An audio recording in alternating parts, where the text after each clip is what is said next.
This channel does not promote any violent, harmful, or illegal activities. All content provided by this channel is meant for an educational purpose only. প্রত্যন্ত সুন্দরবন এলাকায় Saudi আরবের খেজুরের চাষ করে তাক লাগিয়ে দিলেন এক চাষি।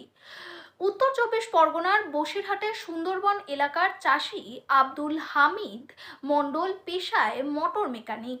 শখের বশে হাজিদের মাধ্যমে সৌদি আরব থেকে খেজুরের বীজ আনিয়েছিলেন। সেখান থেকেই খেজুরের চারা তৈরি করে নিজের বাড়িতে ছোট্ট একটি জায়গার ভিতর গড়ে তুললেন খেজুর বাগান। ইতিমধ্যে খেজুর গাছগুলিতে ফল আসতে শুরু করেছে। সেই ফল থেকে আবারও বীজ সংগ্রহ করে প্রায় 250 থেকে 300 গাছ উৎপাদন করেছেন। সফল চাষি আব্দুল হামিদ মণ্ডল ইতিমধ্যেই এই চারা বিক্রি করার উপযুক্ত হয়েছে। আগামী দিনে পশ্চিমবঙ্গে সৌদি আরবের খেজুরের চাহিদা মেটাতে কার্যকরী ভূমিকা নিতে চায় আব্দুল হামিদ মণ্ডল। তার দাবি, সরকার যদি তার পাশে দাঁড়ায় তাহলে তিনি আগামী দিনে এই খেজুর গাছ খুব অল্প পয়সায় বিক্রি করে সারা পশ্চিম বাংলায় ছড়িয়ে দিতে চান। আব্দুল হামিদ মণ্ডলের এই সফলতা থেকে খুশি স্থানীয় বাসিন্দারাও। চরম দারিদ্রতার মধ্য দিয়ে আব্দুল হামিদের এই উদ্যোগকে স্বাগত জানাচ্ছেন স্থানীয় বাসিন্দারা।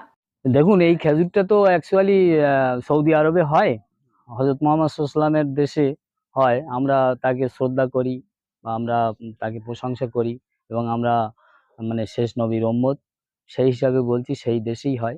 কিন্তু আমরা এখন দেখতে পাচ্ছি আমাদের প্রত্যন্ত এলাকা হাসনাবাদ থানা মহিষপুকুর গ্রামে আমাদের হামিদ, মানে আমার ভাইপো, সেই কাজটা করছে। তাতে আমরা খুব খুশি। হ্যাঁ, যাতে ও ডেভেলপমেন্ট কিছু করতে পারে, তার জন্যে আমরা চাইছি ও একটু ডেভেলপমেন্ট করুক, এইটুকু। কি নাম আপনার? আমার নাম মোস্তাফিজুর রহমান খোকন। পরিকল্পনা এটাই আছে, ওখানে যে আমার খেজুরগুলো হয়েছে ওই খেজুরের বীজ থেকে এই চারাগুলো আমি উৎপাদন করেছি। অসংখ্য চারা, আনুমানিক 200-250 মতো চারা রয়েছে। তো যদি সরকার আমাকে সাহায্য করে এই চারাগুলো বিক্রি করার কোনো পরিকল্পনা যদি হয় বা কোনো সাধারণ মানুষ যদি নিতে চায় তাহলে কম পয়সায় আমি দিতে পারবো।